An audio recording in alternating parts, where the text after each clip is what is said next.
रहीम, आप तमाम हजरात का बहुत बहुत शुक्रिया कि हमने ये जो हंगामी प्रेस कॉन्फ्रेंस रखी और वक्त बहुत कम था, उसके बावजूद आप तमाम सहाफ़ी हजरात यहाँ पर पहुँचे। हम सब आपके शुक्रगुजार हैं। अब मेरे इल्म में नहीं है इस वक्त के अहकामात क्या सादिर फरमाए गए हैं कि क्या फ़लस्तीन के बारे में हुई गुफ्तगू दिखानी भी है या नहीं, कश्मीर के बारे में क्या अहकामात है, वहाँ की सूरत हाल पर अगर कोई पाकिस्तान में रंजीदा है उसके ख्यालात टीवी चैनलों पर दिखाने हैं या नहीं।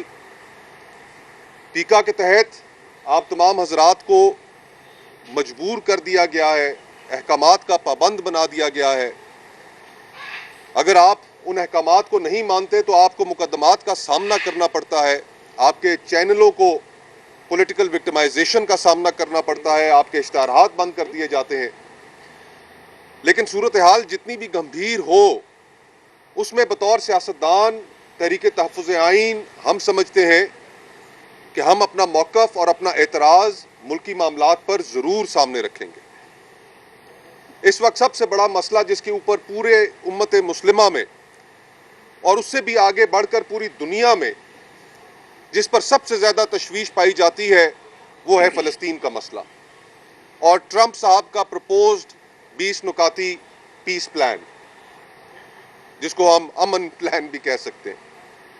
यहाँ पाकिस्तान के अंदर जो सूरत हाल है वो इतनी एम्बैरेसमेंट क्रिएट हुई हमारे लिए कि अभी ट्रंप साहब ने प्रेस कॉन्फ्रेंस की नहीं थी, उन 20 नुकात का ऐलान किया नहीं था कि उससे 2 घंटे पहले हमारे वजीर आजम ने उस पीस प्लान की हिमायत के अंदर एक ट्वीट कर दी। उस ट्वीट में उन्होंने जो प्लान अभी अनाउंस हुआ ही नहीं था उसको खुशामदीद भी कह दिया, नाम निहाद वजीर आजम। और फिर उसके बाद जब अवामी रिएक्शन उसके ऊपर आया, सिर्फ पाकिस्तान में नहीं बल्कि मुल्क भर में और पूरी दुनिया में, तो शाम को वजीर खारजा, नाम निहाद वजीर खारजा इसहाक डार साहब वो प्रेस कॉन्फ्रेंस करते हैं और टीवी चैनल पर बैठते हैं और कहते हैं कि ये तो वो मुआहिदा ही नहीं, ये तो वो पीस प्लान ही नहीं कि जिसके ऊपर हम मुत्तफिक होकर आए थे। यानी कि इस तरीके से हुकूमती मामलात चलाए जा रहे हैं कि जहां पर आपके इल्म में ये बात है ही नहीं कि कौन सा पीस प्लान वो प्रपोज करने जा रहे हैं और आप उसको उसके इस्तकबालिया दस्ते में शामिल हो जाते हैं और फिर बाद में अपने आप को उससे दूर कर लेते हैं। ये मुल्की मामलात किस तरह चलाए जा रहे हैं। और वो पीस प्लान, यकीन मानिए कि it is nothing short of surrender. उस पीस प्लान के अंदर हम ये सवाल पूछना चाहते हैं कि आपने क्या किसी सियासी जमात को इस मुल्क में एतमाद में लिया? आपने कोई नेशनल कंसल्टेशन की? क्या आपने पार्लियामान के अंदर उसके ऊपर कोई गुफ्तगू की? कोई अवामी एतमाद हासिल करने की जरा बराबर भी आपने कोशिश की? नहीं। इस्तेमारी कुव्वतों के साथ बंद कमरों में बैठकर आपने फैसले कर लिए और अब आप वो फैसले पाकिस्तानी अवाम के ऊपर थोपने जा रहे हैं।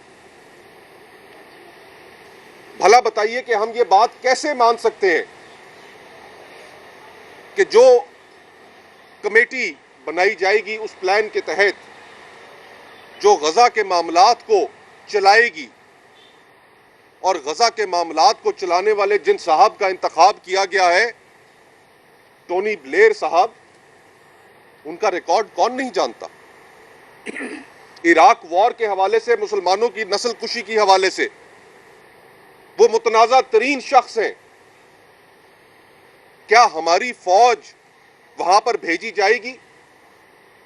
और अगर भेजी जाएगी, जिसके बहुत सारे इशारे मिल रहे हैं, तो क्या हमारी फौज इस मुतनाज़ा शख्स की सरबराही में वहां पर काम करेगी? यह हमें बतौर पाकिस्तानी अवाम कैसे कबूल हो सकता है कि एक वॉर क्रिमिनल जिसका ट्रायल हेग में होना चाहिए, उसकी सरबराही में हमारे जवान वहां पर इजराइल के लिए सिक्योरिटी फराहम करेंगे? ये किसी भी सूरत पाकिस्तानी अवाम कबूल नहीं करेंगे। ये आपकी भूल है। और फिर कि उस प्रोग्राम में, उस पीस प्लान में पूरी दुनिया ने अपनी नजरों के सामने एक जेनोसाइड को, एक नस्ल कुशी को होते हुए देखा। हम में से कोई शख्स महफूज नहीं रहा उन इमेजेस से, उन वाकयात से जो वहां पर रोजमर्रा की बुनियाद पर वकूअ पजीर होते रहे। मुझे आप लोगों का तो नहीं पता, लेकिन यकीन मानिए कि मैं अपनी हद तक तो तकरीबन एक नफ्सियाती मरीज इस हवाले से बन चुका हूं कि मैं अपने बच्चों को उस तरीके से प्यार नहीं कर सकता। उनसे जब भी शफकत से पेश आने की कोशिश होती है तो ज़हन में गजा के बच्चों के इमेजेस फौरन आ जाते हैं। और उस जेनोसाइड को करने वाले नेतन्याहू, उसके एहतसाब की कोई बात नहीं, उसके मुहासबे की कोई बात नहीं। इक़वाम मुत्तहिदा ने जब ऑन रिकॉर्ड कह दिया कि वहां पर नस्ल कुशी हो रही है, जेनोसाइड हो रहा है, तो आप उसको इस मुआहदे के जरिए क्लीन चिट देने वाले कौन होते हैं? बाकी दुनिया ने जो मर्जी है करना है करे, लेकिन पाकिस्तान उसमें शामिल नहीं होना चाहिए और पाकिस्तानी अवाम किसी भी सूरत ये कबूल नहीं करेंगे। तो हम इन तमाम मामलात के ऊपर, खुसूसन जिस तरीके से फ़लस्तीन के मामलात डील किए जा रहे हैं, ये जो नाम निहाद असेंबली है, इसकी कोई तो तौकीर करें। उसमें ही कम से कम आकर अपोजिशन जमातों को एतमाद में लेने की कोशिश करें। बताएं कि आप क्या तय कर कर आए हैं और क्या आपकी गुफ्तो शनीद चल रही है। अवाम को एतमाद में लिए बगैर, नेशनल कंसल्टेशन किए बगैर ये पीस प्लान या पाकिस्तानी हुकूमत का इस ज़िमन में उठाया हुआ कोई भी कदम पाकिस्तान की अपोजिशन के लिए और पाकिस्तान की अवाम के लिए काबिल कबूल नहीं होगा। और जहां तक तल्लुक है कश्मीर की सूरत हाल का, आजाद कश्मीर में इस वक्त दर्जन से ऊपर हलाकतें, शहादतें वहां पर हो चुकी हैं। हमारा दिल रंजीदा है जो सिक्योरिटी फोर्सेस के एहलकार शहीद हुए, पुलिस के एहलकार शहीद हुए और एक बड़ी तादाद में पुरअमन मुजाहिरीन को भी जो वहां पर शहीद किया गया, हम उसके ऊपर भी रंजीदा है। और एहतजाज करने वाले मांग क्या रहे हैं? वो ये मांग रहे हैं कि वहां की अशराफिया अपनी मराहत खत्म करे, और आप वो मराहत खत्म नहीं करना चाहते।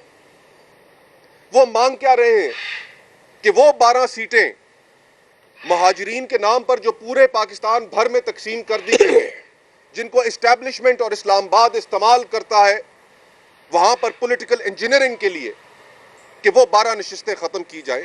इनमें से कौन सी बात नाजायज है?